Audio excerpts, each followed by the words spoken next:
ቅድሚ ቁርብ መዓልታት ሓንቲ ቪድዮ ገይረ ነይራ ኣብ ቲክቶክ ታ ቪድዮ ተያ ከምዚኣ ትብል 4% ዝኾኑ ኣብ ዓለምና ዘሎ ስራሓት ብአርቲፊሻል ኢንተለጀንት ክትክዮም እዚ ከዓ ውሽጢ 10-15 ዓመታት ዝኸውን ግዜ ይኸውን ኢላ ሓንቲ ቪድዮ ገይረ ነይራ ሎማዓንቲ ብዛዕባ እዛ ቪድዮ እዚኣ ስፍሕ ብዝበለ እንታይ ስራሓት እዮም ኣብዚ ኢንክሉድ ተገይሮም ደለዉ ብኸመይ ከይመስል ከመይ እንታይ ንሕና ክንገብር ንኽእል ንሕና መፍትሒ እንታይ እዩ نحن خنتاي كندالو نخل انتاي تغيرنا نحن زينتكا نخون زبل ابزا فيديو زي خرينا خصا مጨረሻ ተከታተሉኒ በዚህ ጋጣሚ ዘዕድመኩም ቶም መጀመሪያ ግዜ ናብ ቻናል ትመጽ ዘለኹም ሰብስክራይብ ምግባርኩም አይትረስዑ ሰብስክራይብ ትገብሩ ከለኹም ካታናይ ደወል ምልክት ጽፈጥዋ ምንቲ ሓደሽቲ ቪድዮታት ከንወርከልና ኖቲፊኬሽን ክመጽኩም እዚ ቪድዮ ድሕት ፎቶ ለኹም ቃል ላይክ ንኻሉ ሰባት ምን ትኽበጽሓ ሼር ምግባርኩም አይትረስዑ ናብቲ ቪድዮና ንኺድ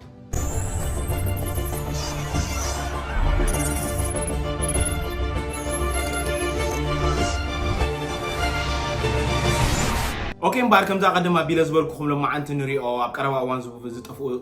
سراحات يم كونو داتا خمزوصو 4% زخون سراحات اب قربا وان ارتفيشال انتليجنت قير يم تباهيلو يوز تسبيد غبرو دلو انت هونه ግን እዚ ቪዲዮ እዚ ክሰርሖ ከለኹ ንሰባት ክትፈርሑ ወይ ከዓ ክትስንብዱ ወይ ከዓ እንታይ ይኾን አለልኩም ኣብ ፍርሕን ኣብ ራዕድን ክትኣቱ ዘይኮነ እቲ ሓሳብ ምርር ድበላ ሓቀታት ኣሎ ንዑ ተቀቢልና እንታይ ክንገብር ከም ዘለና ክንፈልጥ እሞኻ ንቅሚት ክንዳሎ ስለዘለና እዛ ቪድዮ እዚኣ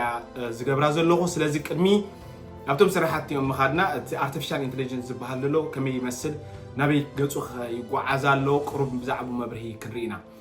ሶ እቲ አርቲፊሻል ኢንተለጀንስ እንታይ እዩ ዝትክእ ከዓ ኣው ከዓ ፀቕጥ ኣቢልና ከዓ ድሓር ክንሪና ማለት እዩ ኦኬ ሶ መጀመርያ እንታይ እዩ አርቲፊሻል ኢንተለጀንስ እንድሕሪና ሕጂ መጽ ዘሎ ቴክኖሎጂ ቅሩብ ፍልይ ዝበለ እዚ አርቲፊሻል ኢንተለጀንስ እንታይ ዝገብር ኦፍ ኮርስ ሰብ ይሰሪሕዎ እንተኾነ ግን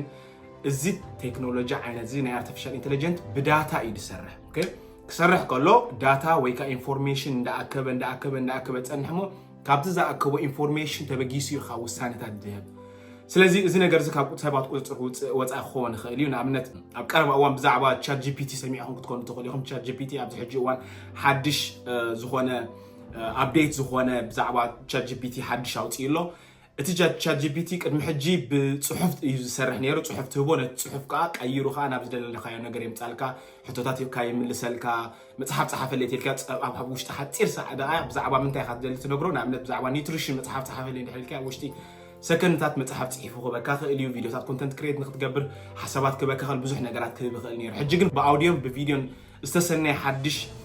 ኣፕዴትድ ዝኾነ ቴክኖሎጂ ሒዙ መፂ ኣሎ እዚ ቴክኖሎጂ እዚ ብዙሕ ነገራት ክቀይር ይኽእል እዩ ካብቲ ናይ ቅድሚ ሕጂ ፍልይ ዝበለ እቲ ቴክኖሎጂ ስምዒት ኢሞሽን ክቆፃፀር ድኽእል ልክዕ ከም ሰብ እዩ ዝዘራረብ ከመይ ኣለኻ ትብሎ ፅቡቕ ኣለኹ ከምዚ ኢሉ ክምልሰልካ ክሎ ልክዕ ከም ሰብ ከመይ ነይራ መዓልቲ ካሎ መዓንቲ ከመይ ውዒሉ ቁርብ ደኺመ ገለት ኢልካ ኦ ሶሪ እቲ ናይ ሰባት ኢሞሽናል እንዳተቆፃፀረ ክሰርሕ ዝኽእል ኣዝዩ ዘገርም ቴክኖሎጂ እንዳኾነ ይድመጽ ዘሎ ሶ እንታይ ክብል ደልየ ዘለኹ እዚ ሕጂ ዝመጽእ ዘሎ ናይ አርቲፊሻል ኢንተለጀንስ እቲ ዝሰርሓሉ መገዲ ከምቲ ናይ ቅድሚ ሕጂ ሰባት እንዳተቆፃፀሩ ጥራይ ኣይኮነን ኤግዛምፕላት ክበኩም እየ ብዙሕ ነገራት እዩ ዝገብር ዘሎ ቋንቋታት ይትርጉም እቲ ቋንቋ ዝትርጉሞ ካብ ኢንፎርሜሽን እንዳኣከበ እዩ ዝኸይድ ሶ ሓደ ኤግዛምፕል እንታይ ክንወስድ ንኽእል ኢና ንኣብነት ብዛዕባ ናይ ዌዘር ቼንጅ ኢንፎርሜሽን ከምፅእ ከሎ ብዛዕባ ዌዘር ቼንጅ ግን እንታይ ኮይኑ ዝጋጥም ዘሎ ኢሉ ኣብ ውሽጢ ክሰርሕ ከሎ ድሓር ኦኬ ዌዘር ቼንጅ ዘጋጥም ዘሎ ፋብሪካታት ትኪ የውፃእ ስለ ዘለዋ ካልእ ኸ መካይን ትኪ የውፃእ ስለ ዘለዋ ካልእ ኸ ሓውት ከም ዝፍጠር ስለ ዘሎ እዚ ንምንታይ ዝፍጠር ኣሎ ፋብሪካታት ሰባት ንኽግልገሉሉ ኦኬ መካይን ከን መን ዝግልገለለን ሰባት ኦኬ ሶ ጠንቂ ናይዚ ሰባት እዩ ማለት እዚ ከምዚ ዓይነት ፕሮሰስ ኣብ ሰከንድ እዩ ዘካይዶ ሰባት ብዙሕ ግዜ ዝወስደልና እሱ ኣብ ደቃይቕ ኢንፎርሜሽን ኣኪቡ ሓደ ሳጀሽን ወይ ከዓ ሓደ መልሲ ክህብ ይኽእል እዩ እሱ ከዓ ካብ ሰባት ቁፅፅር ወፃኢ ዝኾነ ነገር እዩ ብዙሓት ሰባት እዚ ሕጂ ዘሎ ቴክኖሎጂ ኣብ ውሽጢ ቁፅፅር ናይ ሰባት ዝኾነ መስሎም ኣሎ ግን እቲ አርቲፊሻል ኢንተለጀንስ ድሕር በዚ ዘለዎ ቀፂሉ ካብ ቁፅፅር ወፃኢ ዝኾነ ነገራት ምክንያቱ እንድሕር ከምዚ ክነግረኩም ፀናሕኹ ብቪድዮ ድሕር ኮንቨርሴሽን ትገብር ኣለኻስ ካበይ ኣትምፅላ ብድሕሪት ኮይኑ ሰብ ኣይኮነን ድምልሰልካ ኦልሬዲ እቲ ዳታ ኣኪባ ትዘለየካ መልሲ እያ ትበካ ሶ እቲ ኢንፎርሜሽን ወይ ከዓ እቲ መልሲ ትህበካ ንዓኻ ካብቲ ዝተኣከበ ዳታ እዩ ማለት ስለዚ አርቲፊሻል ኢንተለጀንስ ማዕረኽ እንደዚ ማዕቢሉን ብጣዕሚ ብፍጥነት ንቅድሚት ይጓዓዝ ኣሎ ስለዚ እዚ ከምዚ ዓይነት ምዕባለታት ከዓ ንብዙሕ ስራሓት ክትክእ ከዓ ንቡር እዩ ማለት እዩ ኣብዚ ሕጂ እዋን ብዙሓት ሰባት ብቐዳማይ ቪድዮ ምስ ገበርኩ ብጣዕሚ ይገሪምኒ ማለት ገለገለ ሰባት ነቲ ሓቂ ክሕዱ ዓይነት ኖ ግደፈና እንታይ ኣምላኽ ፈልጥ ኦፍ ኮርስ ኣምላኽ ፈልጥ እንዲ ግን اتحق مرر دبل خون خاليو صراحة كتكاي بتكنولوجيا تبال كلها كوحات الكا قرب دشجري جن نعو حتى قبلنا انتي لنا مو هنقبر زلنا إلا لنا نحسب زلنا مركن كحدا يكون نزلنا أوكي سلازي كم زعين نجار كم تسخلو نحنا خاخن الدالو والنجار زلنا نجار أوكي زوم تكنولوجي مبزحتو جزء تكنولوجي نت فيكل يزغير بر نت سورس نت وانا ايك ايرون اوكي حجنا امنت سبات مغبي يزبلع علينا اوكي سبات مغبي خيبلعنا كنبر اي نخلينا نت مغبي غير تكنولوجي غير كني اوف كورس نعنا مغبي سلازلينا ات مغبي زغعا زلو مغدغن غير خيل وي مغبي سرحالو نغ سرحالو مغدغن غير خيل امنت اب حدا ريستورانت ندحالنا سبات مغبي يلينا حقي مغبي ندا كنبلع علينا كنبر بحكوينا سو حدا ريستورانت انتي يسرح مغبي يسرح حقي نت مغبي خيرو يكلني انت هنا جن اتي شيف بتكنولوجي كتكا بروبوت كتكا خلي بارتفيشال انتليجنت كتكا خلي اوكي وي ات ويتر بارتفيشال انتليجنت كتكا بتكنولوجي بروبوت كتكا خلي سلازي ندحر زري انايو انت يزتكا ادلو ندحرينا اتي فيكل اتي منقساقس اتي زغعازولو نت نجر زغعازولو مغدي زغيرلو امبر اتي وانا بوينت اي تغيرنا له معناته اوكي سلازي ندحر رينايو مغبي اي تغيرن ريستورانت اي تغيرن انت هنا جن نتي ريستورانت بصرحه سراحتيات من تغيروا مالو سلازي وانا ريستورانت ولا حنت افكت ايكون زو كودا صبو اغاطامي خوين الورحاو زخفلم سراحتيات يبلون تكنولوجي لو سو يزنقساقسو سبات كا مغبو ما يتقوارطن مغبو كا يسرحالونا زي بزح مغدي كون تغعيزي اوريدي ابز حجي وانون دكان كداونت تغزو خيدكم بزح تكنولوجي لو ستور اسبيزا تغزو لحركيتكم سبا يليكم ماشينات الله او سكان غيركم غزيهم كفيلكم توصو تخوليهم قدم 5 6 10 سبات تري لهم كتكفلو زصبيهم زنبرو لومي حدا وي كلت سبات ريم زاخلكم ماشين الله ته ماشين زونه ነገር ከይጋጥም حدا كلت سبات تطويله مالو نت مريز ولول زصري بزحات سبات አይልين يحج ماشين الله እንዳዞረት نعو كلين كتغبرت تخليها كتخلي ማለት እዚ ኻ ብዙሕ ስራሓት ተኪኢሎ ማለት ሕጂ ግን ኣነ ዝብሎ ዘለኹ እዚ ቴክኖሎጂ እዚ ናይ ጉልበት ስራሕ ጥራይ ኣይኮነን ሕጂ ክትክ ፕሮፌሽን ከይተረፈ ብዙሕ ፕሮፌሽን ናይ ሕክምና ሰብ ሞያ ክኾኑ ይኽእሉ እዮም ናይ አይቲ ናይ ቴክኖሎጂ ንባዕሉ ናይ አይቲ ክኢላታት ከይተረፉ ሎሚ ንኣብነት ኣነ ናይ ፎሬክስ ስልጠና ኣዳሊና ኣለና ምናልባት ለሕጂ ሰሚዕኹም ናይ ፎሬክስ ስልጠና ብትግርኛ ኣዳሊና ኣለና ነቲ ናይ ፎሬክስ ስልጠና ከዳልዎ ከለኹ ሙሉ ብሙሉ ባዕለ የሰርሕ እዮም ቅድሚ ሕጂ ከምኡ ኣይነበረን كم زعين السلطنة خلنا دالو خلنا professional way تداليو ت platform ت website كله بprofessional way تداليو okay so كدالو خلو خجن بعليه جيريو ناي IT كإلا عيدلينن ناي website سرح سب develop لجبر اللي عيدلينن كالونا عيدلينن كم تداليو استقامة platform تاتالو تعرف تتكلم كل platform كل استرالوي تفيديوهات تسريحه أو upload تجيرو تزلين تفيد أبكرميت كون زدلهوت ويب سايت كا ناتوم زخونه نيروم او قرب كاستمايز مغبار قرب متعراي سئل مئتاو قرب موديفيك مغبار تلاي زلين يرو እዚ ዝገርም ቴክኖሎጂ ኣብዚ እዋን ኣብዚ ሓንቲ መገዲ እዚኣ ጥራይ ክልተ ሰባት ተወሰኽቲ ክሰርሕዎ ዝግብኦም ኦልሬዲ ቲ ፕላትፎርም ተራሊ ስለዝመፀ በይኒ ሰሪሕ ማለት ቅድም ከምዋ ክኾን ኣይክእልኒ ነይሩ ነዛ ነገር እዚኣ ንክትገብር ክልተ ሰለስተ ሰባት ክትቆፅር ኣለካ ሕጂ ብኸምዚ መገዲ ዝትክኡ ብዙሓት ፕሮፌሽን ዘለው ክኢላታት ፕሮፌሽናል ናይ ሕክምና ክኾኑ ይኽእሉ ናይ አይቲ ናይ ቴክኖሎጂ ክኾኑ ይኽእሉ ናይ accounting سرح خونه خل بزح كم زعين مثل drivers نعملت أوبر عند حريقهم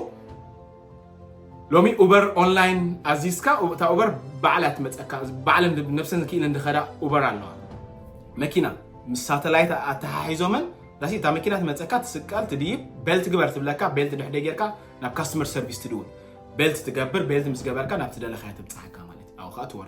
نفسها خيلات خيل عبيت مكان تراك كم أوريدي تودي أنت سريحنا الله كافيست نبدأ لسكن كساقسا إذا نجار إذا قارت نجار يكون مالتي كم ذا عينات بروفيشنال زخونو صراحات ندات تتوقع يوم كخالو أوكي قابل إذا تنجرنا لها أنت إذا علوت مفتاح تقول تخليهم إذا فيديو زخسر حقولهم مفتاح زي بلو أيكون كسريح يوم مالت كل سبعة يكون زي تكال أوكي نايز مفتاح أنت يمثلكم مجمرة أنت يتباشن هنا እቲ ፓሽን ንሃና እንታይ ምዃኑ ምስ ፈለጥና እሱ ኩል ጊዜ እንዳዓበየ አፕዴት እንዳሆነ አፕግሬድ እንዳሆነ ዝኸይት ክንገብሮ ክንከል ኣለና ኣብዚ ሕጂ እዋን ድሕር መፅሓፍ ዘይተንብብ ኮንካ ኣብ ነብስኻ አፕግሬድ ዘይትገብር ኮንካ ኮርሳት ድሕር ትወስድ ኮንካ ምስቲ ዘሎ ፍጥነት ምስቲ ዘሎ ስፒድ ክትከይድ ስለ ዘይትኽእል ድሕር ክትተርፍና ይግድን ኩል ጊዜ ነብስና አፕግሬድ ክንገብር ኣለና ክንፈርሕ ወይ ክንርዕድ ዘይኮነ ዘለና ንሕና ኸዓ ኣብቲ ዘይትካእ ቦታ ክንቅመጥ ዘለና ንኣብነት ከምታ ዓንቶ ያቀድማ ቢል ዝነገርኩም ለሰ እዝናተይ ሞያ ንረአዮ ናይ ፐርሰናል ዲቨሎፕመንት ናይ ህይወት ኮቺንግ ኮሜድ ሰርሕ እሱ ኸ እቲ ፓሽኔ እሱ ኸ ዝፈትዎ ንኣብነት ቅድም ጀሚረ ነይረ ተዝኾን ኣብ ዘመን ካሴት ዝነበሮ ነቲ መልእኽታተይ በቲ ካሴት ካሕልፎ እየ ድሓር ሲዲ ምስ መፀ እቲ ካሴት ተተኪኢሎ እቲ ካሴት ደፍርዩ ካምፓኒታት ገለገለ ክዕፀው ይኽእሉ እዮም ኣነ ግን ናብ ሲዲ እየ ዝሰግር ሲዲ ምስ ናብ ፍላሽ ክሰግር እየ ሎሚ ከዓ ኣብ ዩቲዩብ ኣለኹ ምናልባት ፅባሕ እንታይ ክመፅእ ከም ዝኽእል ኣይፈልጥኒ ዩቲዩብ ድሕር ተቐይሩ ካልእ ፕላትፎርም ድሕር መፅዩ ኣነ ከዓ ናብኡ ክሰግር እየ ማለት እዩ ስለዚ እቶም ዝትክኡ ደይኮና ክኸዱ ከሎ እስኻ ዘይትትካእ ኮንካ ንቕድሚት ክመፅእ ኣለካ ማለት እዩ ንኣብነት ፊልምታት ኣለዉ ሙዚቃታት ኣለዉ ቀደም ፊልም ብቪድዮ ካሴት እዩ ዝቕዳሕ ነይሩ ድሓር ካብ ቪድዮ ካሴት ናብ ምንታይ መፅዩ ናብ ሲዲ መፅዩ ካብ ሲዲ ናብ ፍላሽ ካብ ፍላሽ እንዳበለ ሕጂ ኣብ ሲምፕል ኣብ ሞባይልናን ኣብ ክላውድን ኣፕሎድ ዳውንሎድ ክንገብሮ ንኽእልና ካብኡ ኣፕስ ኣለዋ ኣብቲ ኣፕ ክንረኽቦ ንኽእልና ዩቲዩብ ንኣብነት ከምዚ ማለት እዩ ስለዚ እቶም ሙቪ ዝሰርሑ ሰባት ኣይተቐየሩን እቶም ሙዚቃ ዝሰርሑ ደርፍታት ዝሰርሑ ሰባት ኣይተቐየሩን ስቲል ሙዚቃታት ዝሰርሑ ኣለዉ እቲ ፕላትፎርም እቲ መጓዓዝ እቲ ቬክል ክቐየር ከለካ እሶም ከዓ ምስኡ ቬክል ናብ ቬክል እንዳቐየሩ ይመፁ ኣለዉ ማለት እዩ